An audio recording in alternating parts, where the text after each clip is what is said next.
15 नवंबर 1966 का प्रातः क्लास चल रहा था। पहले पेज के मध्यांत में और बात चल रही थी, गॉड फादर को कहते ही हैं लिबरेटर, छुड़ाने वाला। कैसे छुड़ाने वाला? दुख और दर्दों से छुड़ाने वाला। लिबरेट करने के लिए फिर यहाँ पतित दुनिया में ही आवेंगे ना। यहाँ सत्य की दुनिया तो है नहीं, है ही पतित दुनिया।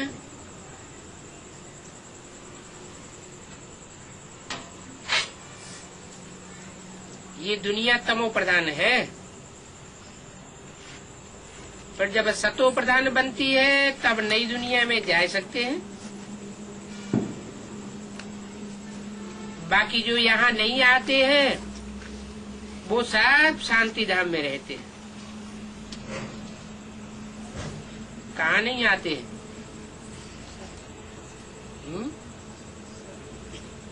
जो यहाँ नहीं आते हैं वो सब शांति धाम में रहते हैं। कहाँ नहीं आते हैं?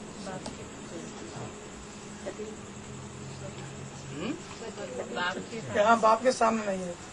पतित दुनिया में बाप आते हैं, इसी दुनिया में आते हैं।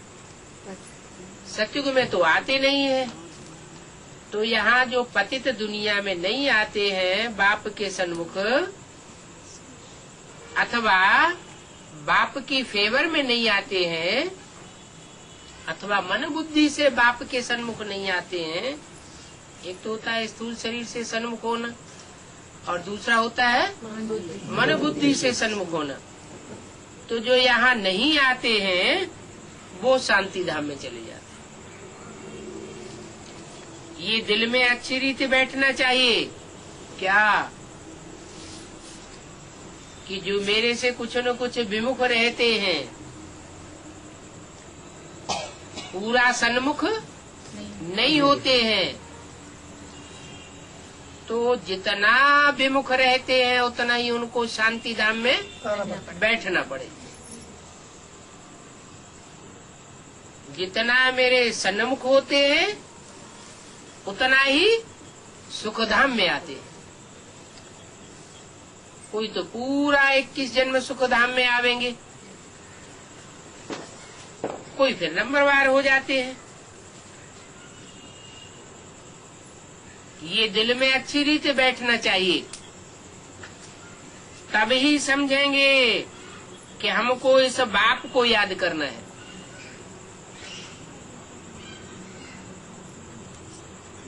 किस बाप को?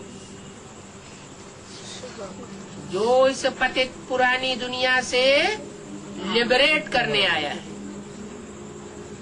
छुड़ाने के लिए आया है। छुड़ाने के लिए आया है।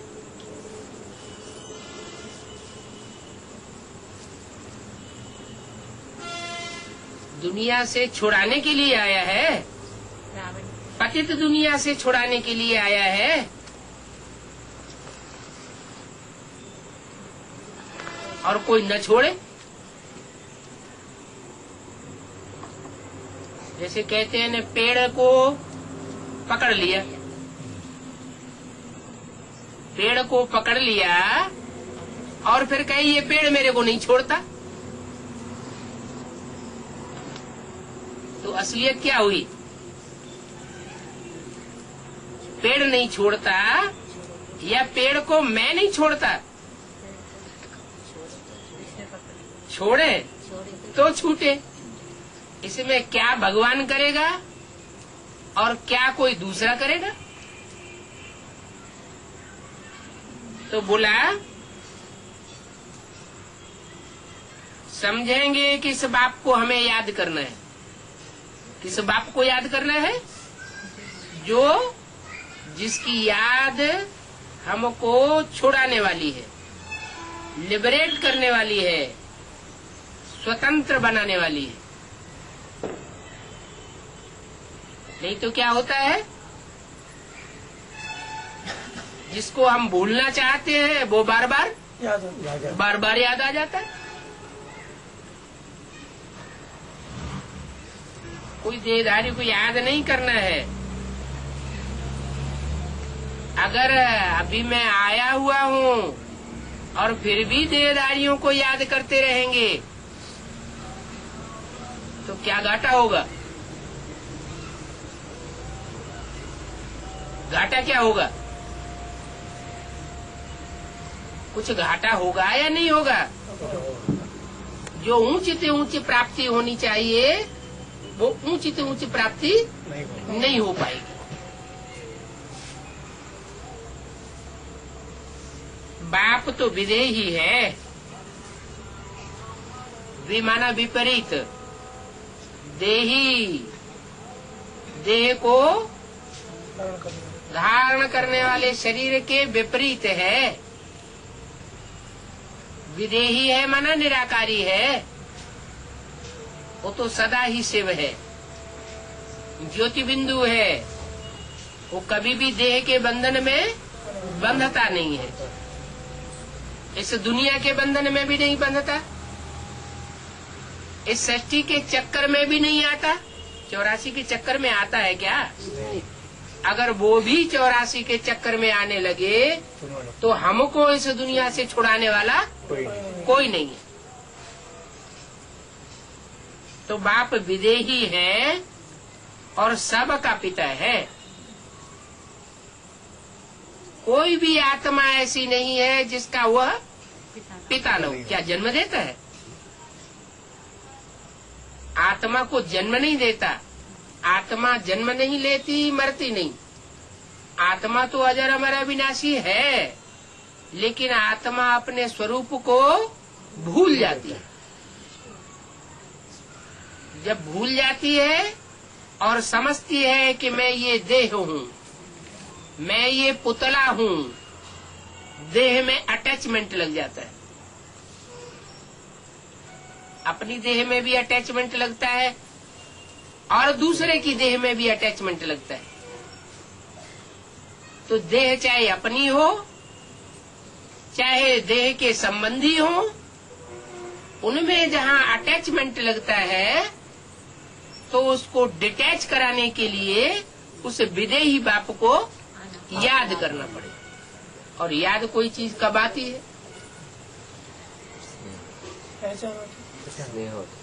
हाँ, पहचान होगी। पहचान होगी वो तो बात पहली। पहचान होगी तभी तो संबंध जुटेगा। पहचान नहीं होगी तो कनेक्शन नहीं जुड़ सकता। लेकिन याद कब आता है?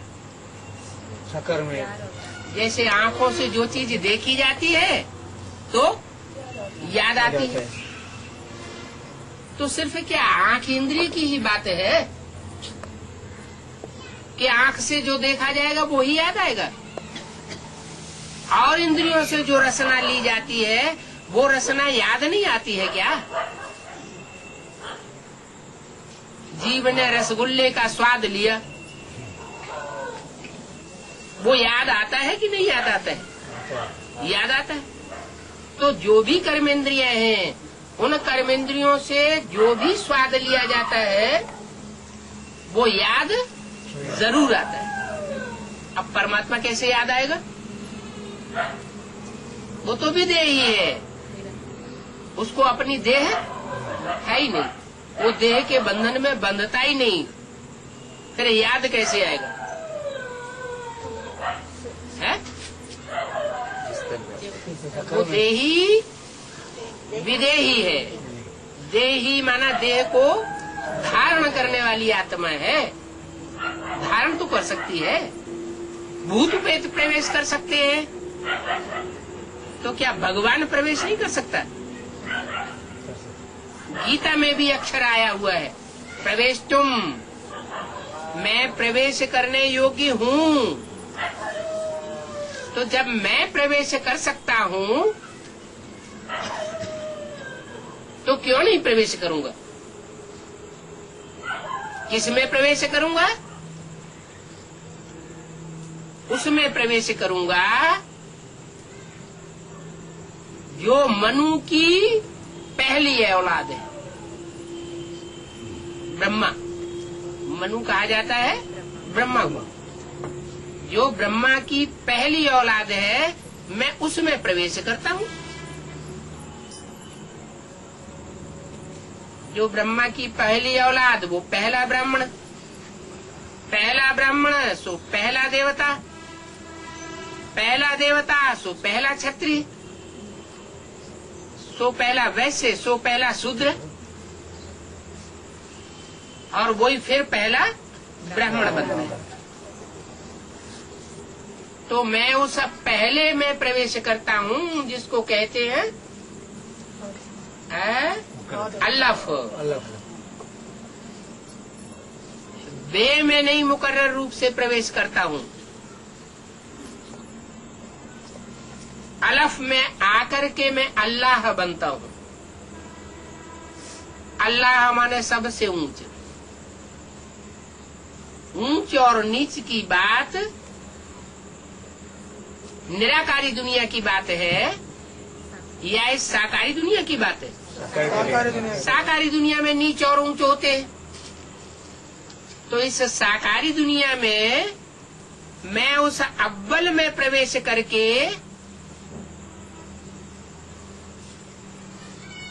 अव्वल नंबर धर्म की स्थापना करता हूँ। इसलिए कहानी बना दी है शास्त्रों में। मुस्लिम शास्त्रों में कहानी बनाई है क्या? अल्लाह अव्वल दीन। अल्लाह ने आकर के अव्वल नंबर दीन माना धर्म की स्थापना की। वो समझते हैं हमारे इस्लाम धर्म की स्थापना की, उसी को अव्वल नंबर दीन समझते हैं। लेकिन नहीं, उसकी स्थापना तो इब्राहिम ने की, उसका परिष्करण मोहम्मद ने आकर के किया, मूर्ति पूजा का खंडन कराई दिया। इस्लामी पहले मूर्तियों के पुजारी थे, सैकड़ों सैकड़ों देवताओं की मूर्तियां बनाते थे, उनकी पूजा करते थे, व्यभिचारी पूजा करते थे, एक को नहीं पूजते थे, अनेकों में उनकी दृष्टि वृत्ति और बुद्धि जाती थी। तो दृष्टि वृत्ति और बुद्धि व्यभिचारी बनेगी या आप व्यभिचारी बनेगी? आप व्यभिचारी बन ही नहीं सकती, क्योंकि जैसे को याद करेंगे वैसा ही बनेगा। एक को याद करेंगे, जैसे कोई पतिव्रता स्त्री होती है, एक पति में अगर उसकी बुद्धि जाएगी तो उसका सतीत्व में पावर आएगी। अगर अनेकों में बुद्धि जाएगी तो उसका सत्य नष्ट हो जाता है। तो भक्ति मार्ग में कहते हैं पति परमेश्वर। अब हर स्त्री का पति कोई परमेश्वर तो होता नहीं, नाम ही है परम ईश्वर। कैसा ईश्वर? परम, बड़े ते बड़ा, ऊंच ते ऊंच। तो वो तो एक ही होगा। ये हर स्त्री का पति परमेश्वर होगा? एक ही हो सकता है।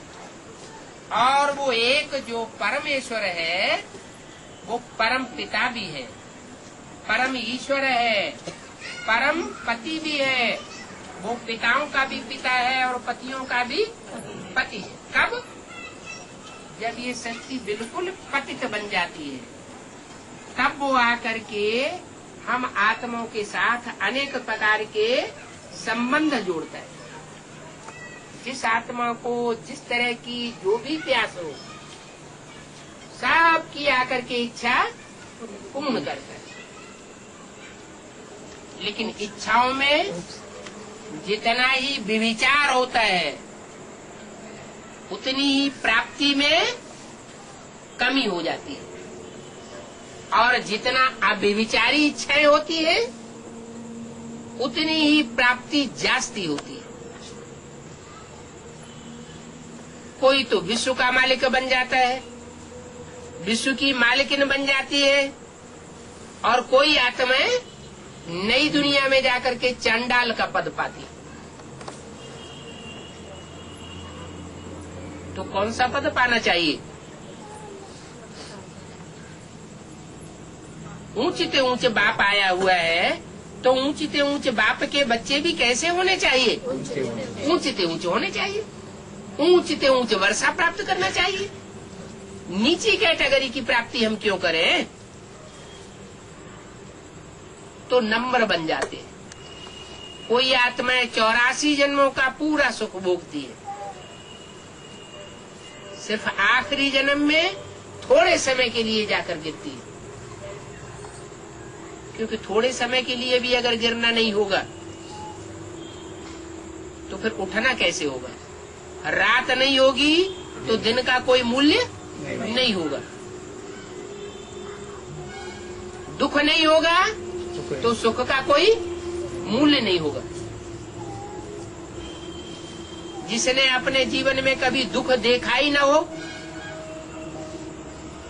वो सुख को कोई मूल्य नहीं देगा। तो ये भी जरूरी है। बाबा, सतयुग में वहाँ सुख का मूल्य कोई भी आई नहीं है? सतयुग में भी आत्मा की बात बताई, समय की बात नहीं बताई। समय कोई ऐसा होता है जब घोर सोजरा होता है। समय कोई ऐसा होता है जब घोर अंधेरा होता है।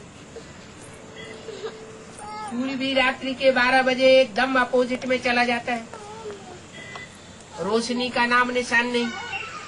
थोड़ी बहुत सितारों की रोशनी रहती है, उसमें भी अगर बादल आ जाएं चारों तरफ से तो वो भी छिप जाते हैं। घोर अंधेरा हो जाता है। तो टाइम की बात नहीं बताई, आत्मा की बात बताई कि आत्मा कभी दुख भी भोगती है और कभी सुख भी भोगती है। जिसने पूरा दुख नहीं भोगा होगा वो पूरे सुख का अनुभव नहीं ले सकेगा। इसलिए कम से कम एक जन्म के लिए दुख भोगना जरूरी है। तो हर आत्मा, कोई आत्माएं तो ऐसी होती हैं जो द्वापर युग के आदि से ही पतन में आ जाती है, जैसे इस्लाम धर्म। इब्राहिम आया तो पतित में प्रवेश करेगा या पावन में प्रवेश करेगा? जो भी ऊपर से आत्माएं आती है, उस समय सृष्टि की जो पतित से पतित आत्मा होती है उसमें प्रवेश करती है। तो द्वापर के आदि में कौन पतित बिना? कौन सी आत्मा होती है जो पतित बनती है? इब्राहिम का जो भी आधार मूर्त है वो जास्ती पतित बनता है। बीज उतना पतित नहीं बनता, आधार जास्ती पतित बनता है। बीज माना बाप, आधार माने माँ। वैसे भी दुनिया में देखा जाए, आज दुनिया में माताएं ज्यादा गिरी है नीचे या पुरुष ज्यादा नीचे गिरे हैं? माताओं की तो पूरी ही दुर्गति कर दी इस समाज ने। तो माताएं आधार बनती हैं सृष्टि रचना में। ये है बेहद की रचना। ऊपर से जो भी आत्माएं आती हैं धर्म पिताओं की, वो बीज हैं, सूक्ष्म बीज, और जिसमें प्रवेश करते हैं वो है आधार। उन आधारों को भी जन्म देने वाला कोई बीज अलग होता है। वो बीज पावरफुल होता है, इसलिए उतना पतित नहीं बनता जितना आधार पतित बनता है। शक्ति कम होती है तो सुख कम भोगा जाता है, और शक्ति ज्यादा होती है तो सुख जास्ती भोगा जाता है। तो बीज जो है वो ज्यादा पावरफुल होते हैं। उनके मुकाबले वृक्ष की जो जड़ें हैं उनमें कम पावर होती है। तना भी होता है, टहनियां भी होती है, पत्ते भी होते हैं, सबकी अपनी अपनी पावर है। सारी मनुष्य सृष्टि का जो बीज होता है वो एक है, जिसे हर धर्म में मान्यता है। मुसलमान लोग है उसको आदम कहते हैं, अंग्रेज लोग उसको एडम कहते हैं, जैनी लोग उसको आदिनाथ कहते हैं, हिंदुओं में उसे आदिदेव कहा जाता है। त्वम आदिदेव पुरुष है पुराण। तो जो आदि बीज है वो सबसे जास्ती पावरफुल है, नंबर 12 है। लेकिन ये बनते कब हैं? पावरफुल या कमजोर? आत्मा तो जन्म लेती नहीं है, आत्मा तो अजर अमर अविनाशी है। फिर तुम आत्मा रूपी बच्चे बाप के बच्चे कैसे बने? पैदा कब हुए? आत्मा जन्म नहीं लेती, आत्मा अपने स्वरूप को भूलती है। देह में देह के सुख भोगते भोगते अपन को देह समझ बैठते। अपनी देह से सुख भोगते हैं, दूसरों की देह से सुख भोगते हैं, तो दूसरों को अपना समझ बैठते हैं। वास्तव में इस सृष्टि में अपना तो एक शिव बाबा और दूसरा न कोई। नजारा भी दिखाई दिया यज्ञ के आदि में। क्या नजारा दिखाया? जो 7 तालों के अंदर बंद की जाती रही, इतना प्यार करते थे। ये मेरी पत्नी है, ये मेरी बेटी है, ये मेरी बहन है, बहुत अच्छी है। जब हिंदुस्तान पाकिस्तान का झगड़ा हुआ, खून की नदियां बही, खून रेजी हुई, तो सब छोड़ करके भाग गए। तो धोखा देना हुआ ना, पता चल गया ना कौन किसको कितना प्यार करता है। सब छोड़ के भाग गए, और जो 7 तालों के अंदर बंद थी वो परमात्मा बाप के पास कराची में पहुंच गई। उनको साक्षात्कार कराई दिया बुद्धि से। क्या इस दुनिया में कोई अपना, वो तो एक छोटा सा नजारा था, भारत के अंदर की बात थी। और अभी क्या होना है?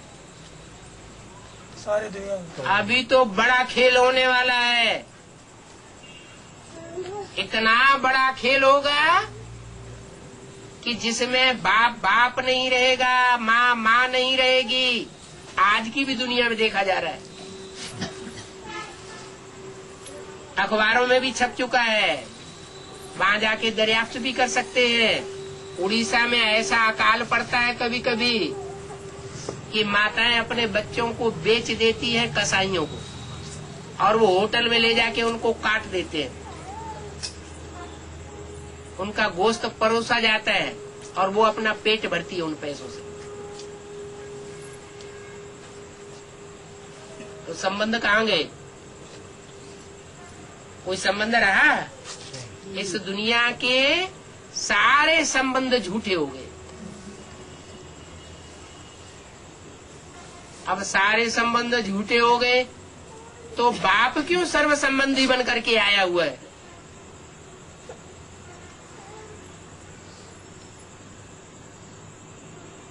इसलिए आया हुआ है कि बाप ही आकर के सत्य ज्ञान सुनाता है। सब अपने स्वार्थ के लिए झूठी बातें बताते हैं, और बाप आकर के सच्ची बात बताता है। उसे कुछ लेना देना नहीं है किसी से, क्योंकि जिनको अपना रथ होता है, स्वार्थ होता है, वो बातें बनाता है। जिसको कोई स्वार्थ नहीं होता है, अपना रथ ही नहीं होता है, उसको झूठी झूठी बातें बनाने की दरकार ही नहीं। इसलिए गॉड इज ट्रुथ कहा जाता है। सत्य को ही परमात्मा कहा जाता है, सत्य को ही ज्ञान कहा जाता है, असत्य को अज्ञान कहा जाता है। तो बाप सच्चा है। सच्चा बाप आकर के सचखंड की स्थापना करता है, सतयुग की। सत्य माना सत्य, सच्चा युग, और सच्चे बच्चों को पसंद करता है। क्या? अंदर एक और बाहर दूसरे, ऐसे बच्चों को फिर पसंद नहीं करता है। मन में राम बगल में छुरी, ऐसे बच्चों को पसंद नहीं करता। कैसे बच्चों को पसंद करता है? जो बहुत भोले हैं। क्या? भोले हैं, इसलिए चंबे में भी जल्दी आ जाते हैं। क्या? कोई भी XYZ उनको अपने पंजे में गुरु फंसाए लेता है। बाप कहते हैं ऐसे भोले बच्चे, जो सच्चे बच्चे हैं, अपना सच्चा पोता मेल बाप को देने वाले हैं, उन बच्चों को आकर के मैं मिलता हूँ।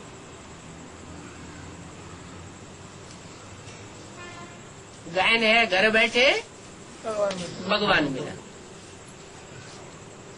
पूरी प्राप्ति उनको होती है अगर दिल के सच्चे हैं।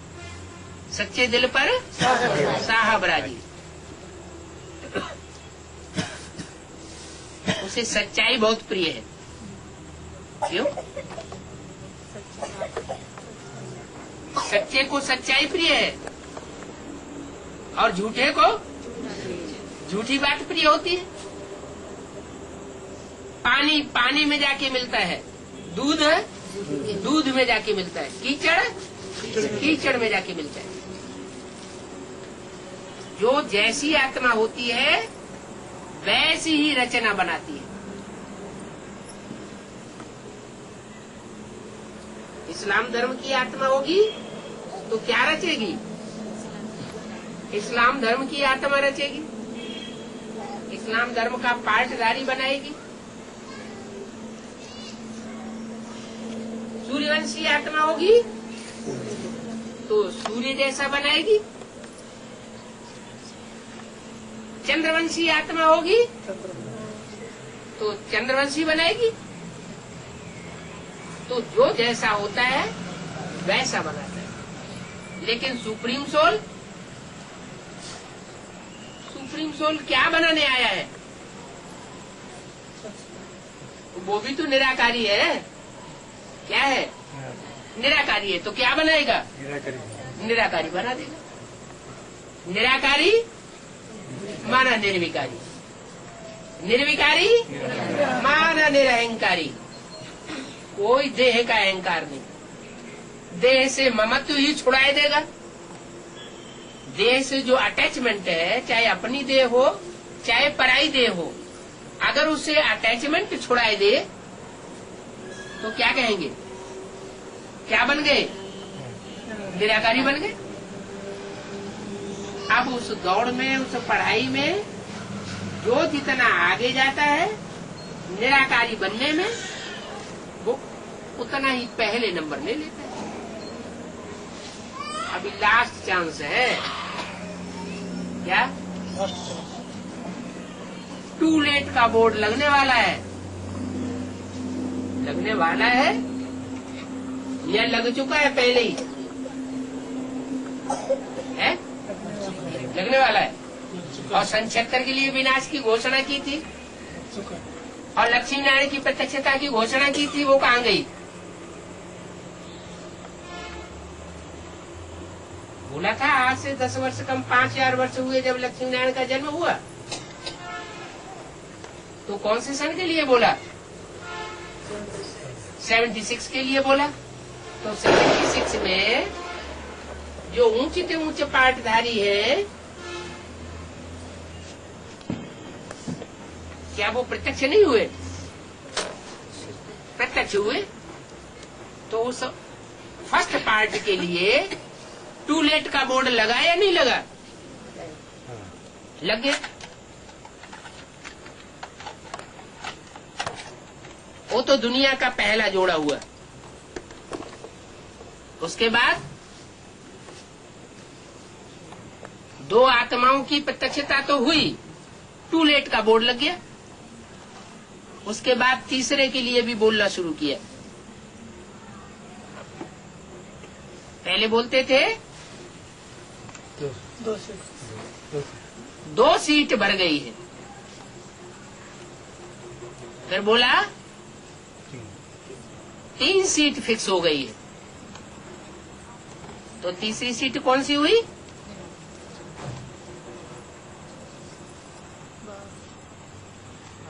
अरे 3 पुरियां हैं शांतिधाम के नजदीक, सूक्ष्म वतन की पहली पुरी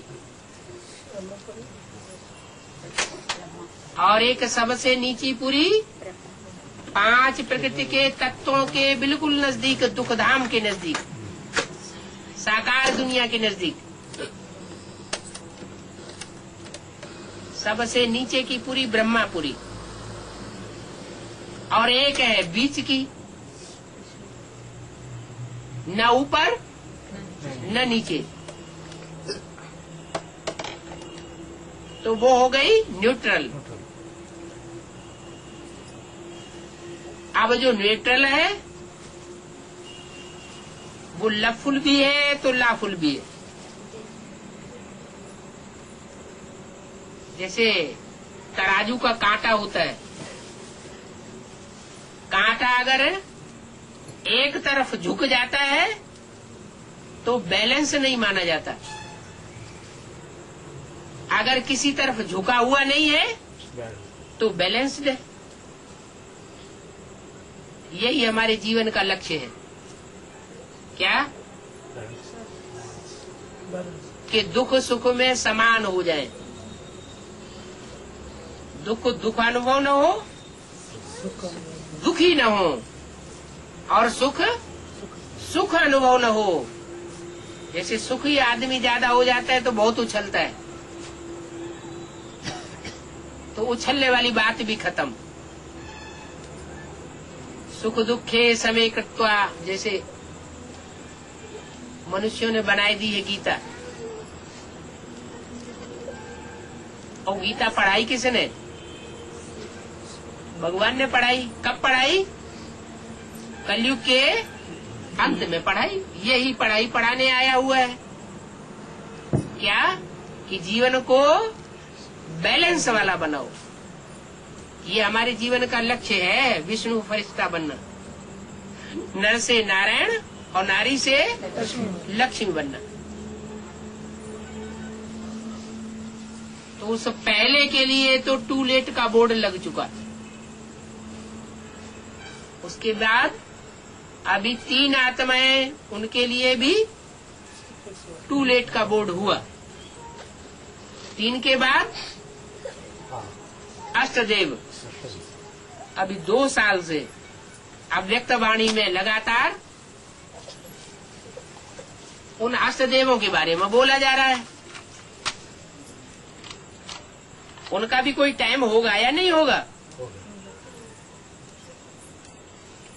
उनका भी टाइम होता है। जो बोला हुआ है, एक भी पावरफुल संगठन तैयार होने पर एक दूसरे ग्रुप को खींचते हुए, 12 के 9 ग्रुप है ना माला में, एक भी पावरफुल संगठन तैयार होने पर एक दूसरे को खींचते हुए, एक दूसरे ग्रुप को खींचते हुए अंत में 108 की माला का संगठन एक हो जाएगा। तो एक होना है या ऐसे ही चलता रहेगा? होना तो है ना। तो अभी 8 की बारी है, अभी 8 की बारी है और कल 108 की भी बारी आ जाएगी। उसमें भी टू लेट का बोर्ड लग जाए। अब जल्दी जल्दी होना है। उसके बाद ब्रह्मा की 1000 भुजाएं, जो तन से मन से धन से पूरी सहयोगी बनती हैं।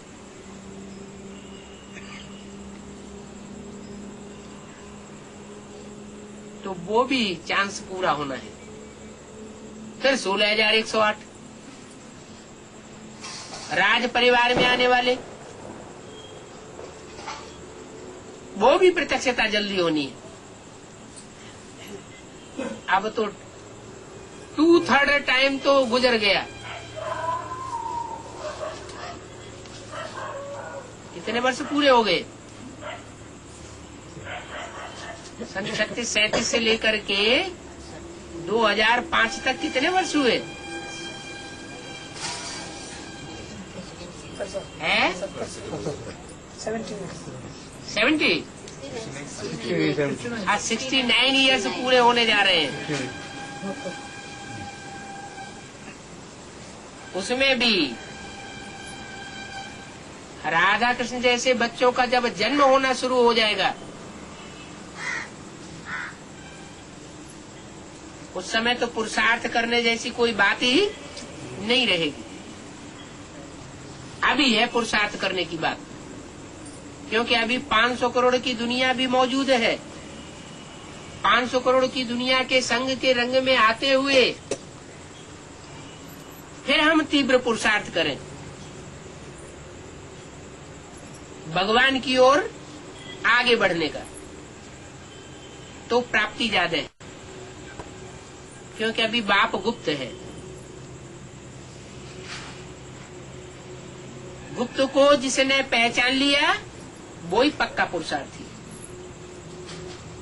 इसलिए ऋषियों महर्षियों ने भी अमृत वेले का टाइम चुना है पुरुषार्थ के लिए, कि सूर्य निकलने से पहले जो पुरुषार्थ होता है वो ही असली पुरुषार्थ, वो फाउंडेशन वेला है। वो तो हद की बात हो गई। अभी प्रैक्टिकल में ज्ञान सूर्य संसार में प्रत्यक्ष होने वाला है। प्रत्यक्ष हो जाएगा फिर पुरुषार्थ करने का कोई उतना महत्व तो नहीं रह जाएगा। अभी महत्व है, लास्ट चांस है, तो लास्ट चांस ले लेना चाहिए। क्या दुनिया में आकर्षण भी बहुत है। जो पैसे कमाने में लगे हुए हैं वो बैंक बैलेंस बढ़ाते ही चले जा रहे हैं।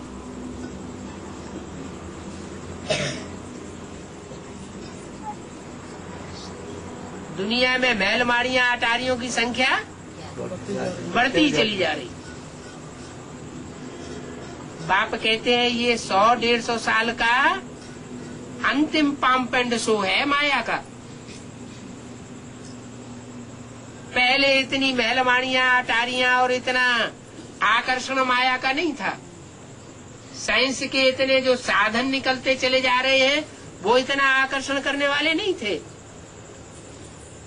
ये जहाज, ये मोटर कार, ये कंप्यूटर, ये सब अभी निकले हैं। किस लिए निकले हैं? हमारी बुद्धि को आकर्षित करने के लिए, चकाचौंध करने के लिए। इन स्थूल पदार्थों में जिनकी बुद्धि चकाचौंध में आ जाती है वो परमात्मा बाप से बहुत दूर हो जाते हैं। इन साधनों का भोग करते हुए भी बुद्धि एक बाप में लगी रहे, क्योंकि बाप कहते हैं ये साधन भी तुम्हारे लिए हैं, अगर तुम इनको ईश्वरीय सेवा में यूज करते हो तो। दुनिया के सारे साधन तुम्हारे चरणों में आ जाएंगे।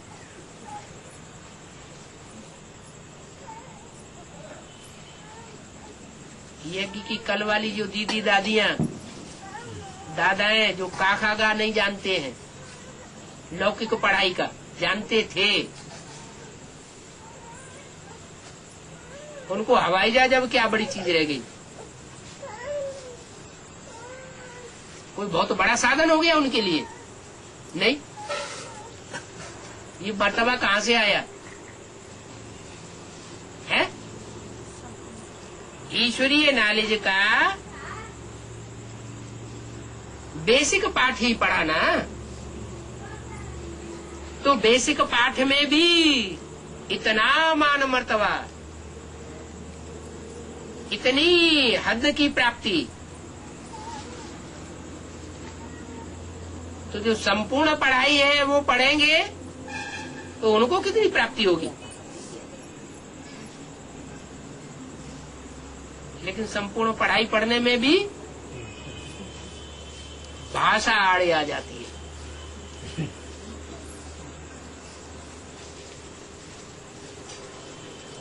मिसाल तो सब तरह के मौजूद हैं। ऐसे भी मिसाल मौजूद है जो बूढ़ी बूढ़ी माताएं भी हिंदी बोलना बहुत जल्दी सीख लिया। लगन की बात है, या यूं कहें कि पूर्व जन्मों के हिसाब किताब की बात।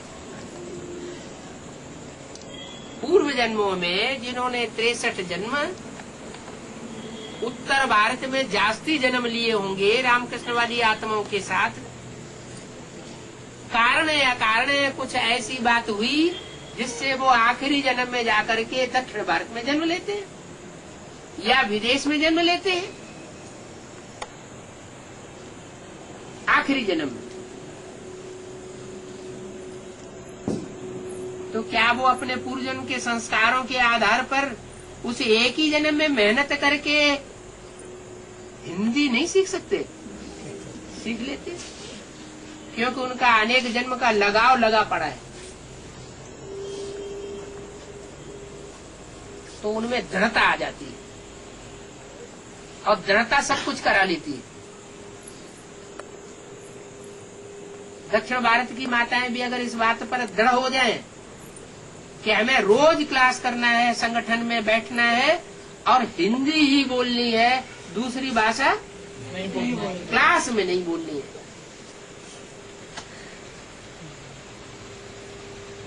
'82 में दक्षिण भारत में आना हुआ। 1 या 1.5 महीने के लिए ही दक्षिण भारत में रहना हुआ।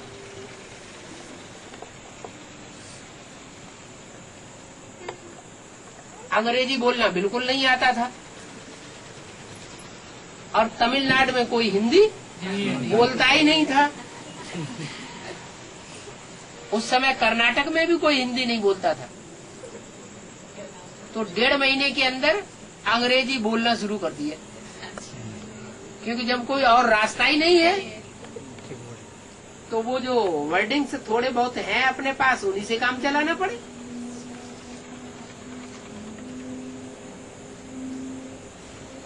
तो करने से सब कुछ हो जाता है।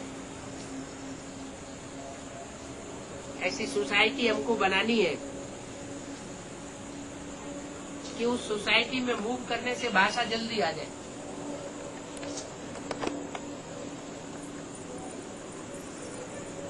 तो असंभव को संभव करने का युग है संगम। लेकिन कब? जब अपने अंदर दृढ़ता आ जाए। ढीले ढाले अरे हो जाएगा, आज नहीं तो कल हो जाएगा। अरे सब कोई ऐसे सब के लिए हो सकता है क्या? जैसे सब चलते हैं वैसे हम भी चलेंगे, तो प्राप्ति भी जैसी सबको होगी वैसी हमको भी।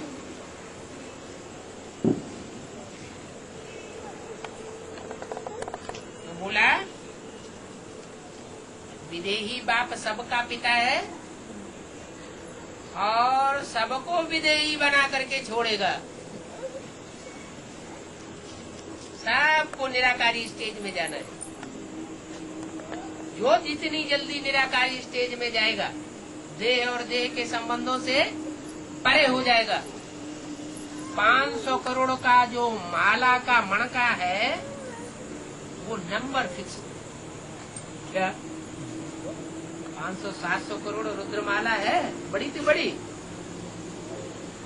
परमधाम में नंबरवार जावेंगे और नंबरवार ही उतरेंगे।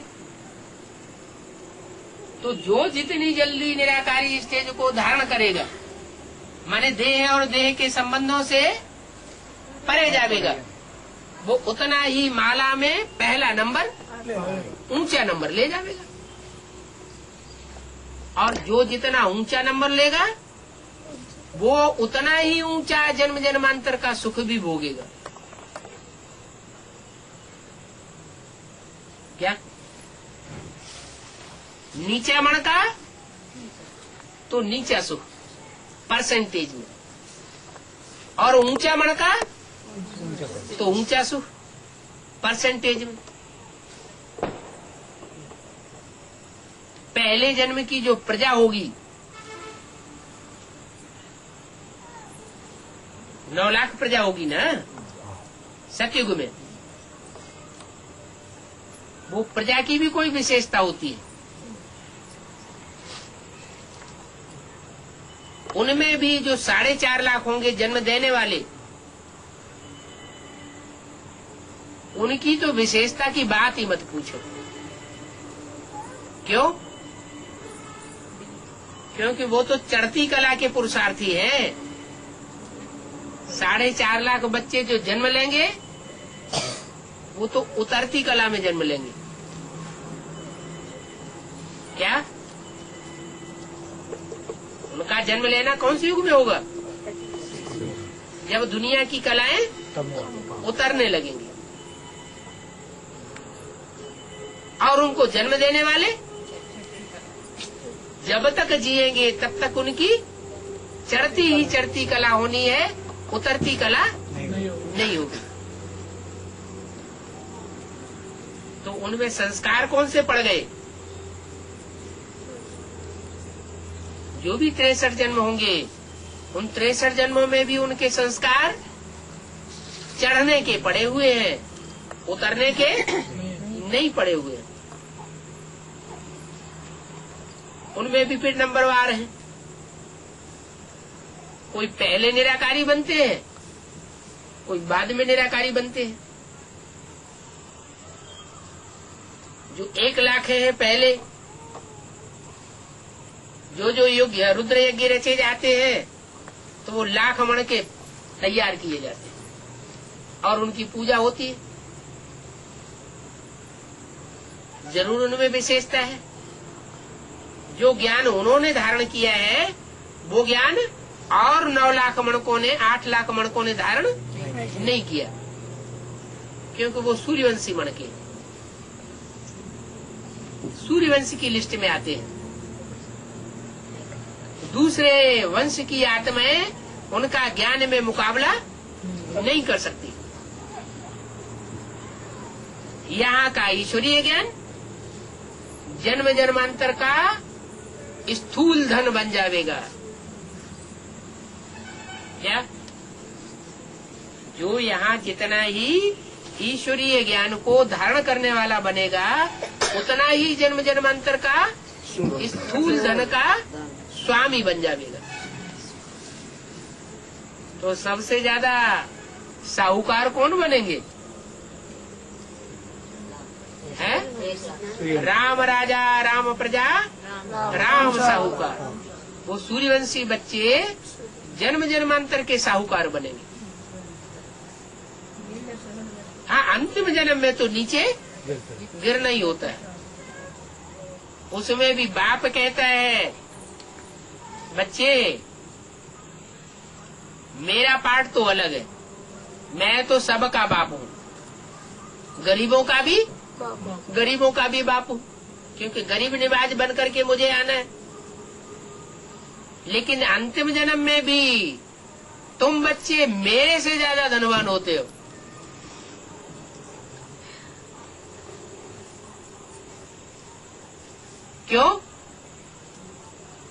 क्यों धनवान होते हो? क्योंकि बाप को प्रत्यक्ष करने के निमित्त बच्चे बनते हैं। बाप अपने आप अपने को प्रत्यक्ष नहीं करता। बच्चों को प्रत्यक्ष करने के लिए बाप निमित्त बनता है। लेकिन बाप को कौन प्रत्यक्ष करते? बच्चे प्रत्यक्ष करते। भले बाप अपना काम पहले कर लेता है, बच्चों को पहले प्रत्यक्ष कर देता है, लेकिन आखिरीन तो बच्चों को प्रत्यक्ष, वो बाप को प्रत्यक्ष करने के लिए कोई निमित्त बनते हैं ना। जो बच्चे निमित्त बनते हैं उनका उतना ही ऊंचा पद बन जाता है। तो वो बाप है विदेही सबका पिता। वो एक ही है जो सबका पिता है। और पिताएं होते हैं, अपने अपने बच्चों के बाप होते हैं, और वह बाप सबका एक ही है। बाप तो है ही निराकार। कोई को समझाने का शौक रखना चाहिए। क्या बात समझाने का शौक रखना चाहिए। जो भी ज्ञान की गहराइयां हैं, वो ज्ञान की गहराइयां दूसरों को समझाने का पूरा शौक होने चाहिए। खुद समझा हुआ होगा तो दूसरों को भी समझाने का उमंग उत्साह आवेगा। प्रदर्शनी में बाकी लोग आते हैं, सर्विस में तुम बच्चों को जोश और उल्लास रहता है। क्या कहा? जोश और उल्लास बढ़ेगा कब? अगर हम सर्विस फील्ड में रहेंगे तो हमारा उमंग उत्साह बढ़ता रहेगा। क्यों बढ़ता रहेगा? हम डागली सर्विस में रहे हैं तो क्यों नहीं बढ़ेगा? वो सेवा नहीं है क्या? समाज की सेवा नहीं है, है? क्यों? वो भी तो समाज की सेवा है। हाँ, वो समाज की सेवा तो है, लेकिन वो सेवा तो हम 63 जन्म से करते आए, लेकिन दुनिया तो नीचे गिरती चली गई। और वो हम स्वार्थ पूर्वक सेवा करते आए, अपने पेट के लिए, अपने रथ के लिए। और ईश्वरीय सेवा इस रथ के लिए प्राप्ति वाली नहीं है।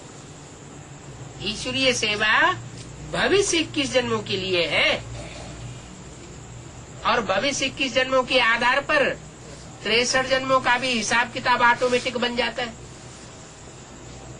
21 जन्मों के लिए जिसने जैसा पुरुषार्थ किया होगा, वैसा ही 63 जन्मों का पुरुषार्थ करने का मादा आत्मा में तिरोहित हो जाता है। हर जन्म में पुरुषार्थ करेगा, अगले जन्म में प्राप्ति करता रहेगा। तो ये मादा कहाँ से फाउंडेशन पड़ा? संगम में फाउंडेशन पड़ता है। तो शौक रखना चाहिए। उमंग में, उल्लास में रहने के लिए सेवा बहुत जरूरी है। क्यों उमंग उत्साह बढ़ता है इतना? क्योंकि सर्विसेबल बच्चों को बाप याद करता है। दुनिया बाप को याद करती है, और बाप किसको याद करता है? सर्विसेबल बच्चे। तो जो सर्विसेबल बच्चे हैं, उन बच्चों को बाप की याद का बल मिल जाता है। हम बच्चे तो जितनी पावर है उतना याद करते हैं, और बाप तो सर्वशक्तिवान है। वो अगर सर्विसेबल बच्चों को याद करता है तो उन बच्चों को तो याद की बहुत पावर मिल जाती है, इसलिए उनका उमंग उत्साह ऑटोमेटिक बढ़ जाता है। यहाँ भी बाप को घड़ी घड़ी भूल जाते हैं। प्रदर्शनी में सर्विस करते रहेंगे तो बाप की याद कभी भूलेंगे नहीं। क्या? तो क्या करें? जड़ चित्रों की प्रदर्शनी तैयार करें, है? जो बेसिक नॉलेज में करते रहे। क्या करें? और जड़ चित्र बनाए हैं? वो तो बेसिक नॉलेज की बात हो गई। बच्चों को जड़ चित्रों के ऊपर समझाया जाता है। काका गागा सिखाना है ना, तो का माने कबूतर बना के रख देंगे, खा माना खरगोश बना के रख देंगे। ये तो बच्चों वाली बात हो गई। यहाँ जड़ चित्रों की प्रदर्शनी की बात नहीं है। एडवांस नॉलेज में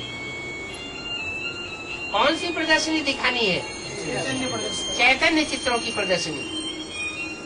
वो चैतन्य चित्रों की प्रदर्शनी सन 76 से ही बनना शुरू हो गई। एडवांस नॉलेज शुरू हुई और चैतन्य चित्रों की प्रदर्शनी भी शुरू हो गई। पहले 2 की, फिर 3 की, फिर 8 की, फिर 108 चित्र बढ़ जाएंगे, फिर चित्रों की संख्या बढ़ती जाएगी। तो क्या करना चाहिए? प्रदर्शनी में सर्विस करते रहेंगे तो बाप की याद भूलेगी ही। माना जो भी चैतन्य चित्र तैयार होते जाए, अगर उनके साथ भी रहेंगे तो हमारी अवस्था बहुत अच्छी रहेगी। प्रदर्शनी को वो चैतन्य चित्र समझाते रहे, जो सामने आए उन चित्रों का परिचय देते रहे। यहाँ भी बाप को घड़ी घड़ी भूल तो जाते हैं ना, सर्विस में नहीं भूलेंगे। वहाँ तो सबको याद कराते रहते हो। जब खुद याद में रहेंगे तभी औरों को याद दिला सकेंगे। तुम बच्चे पढ़ रहे हो, बुद्धि में है हम अपनी राजधानी स्थापन कर रहे हैं और अपने लिए स्थापन कर रहे हैं। क्या जितनों को बाप का परिचय देंगे वो हमारी राजधानी में आ जाएंगे। परिचय देने मात्र से ही हमारी राजधानी में आ जाएंगे। अगर वो पुरुषार्थ करेंगे तो राजा बन जाएंगे।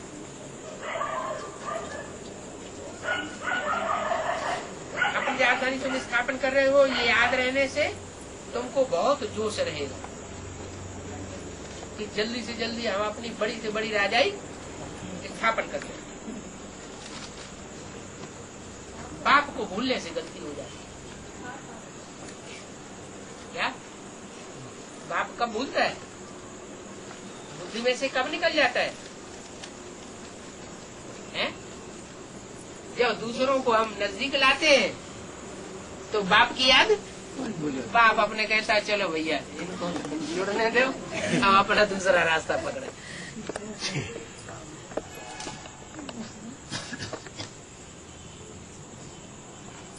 तो बाप कहते हैं कभी मत भूलो।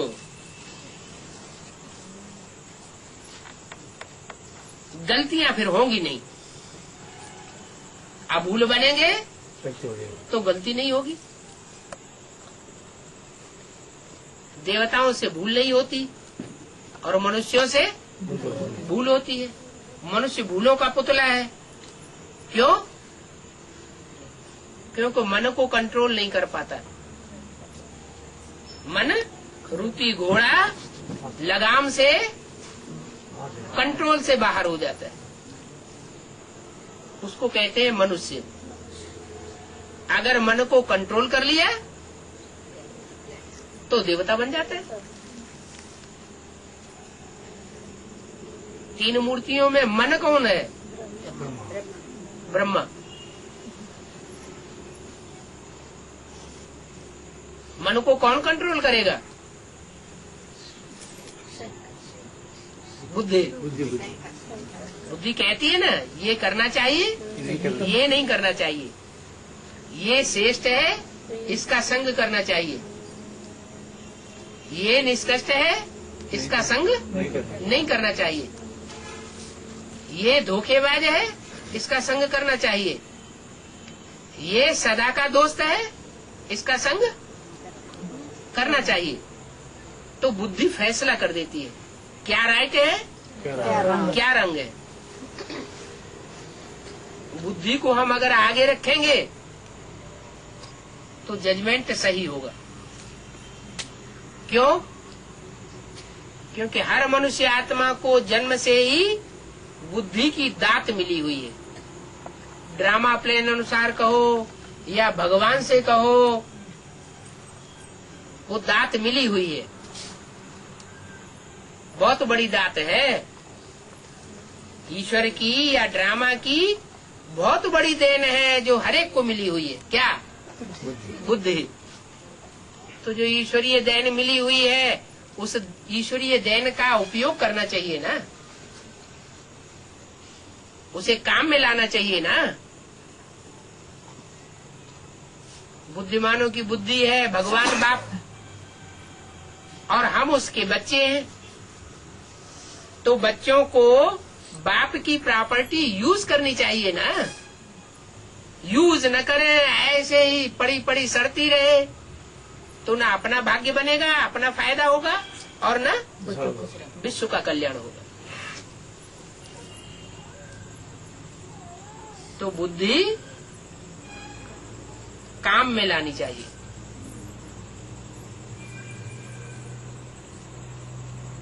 ये बुद्धि सर्वोपरि चीज है, संस्कारों को भी परिवर्तन कर सकती है,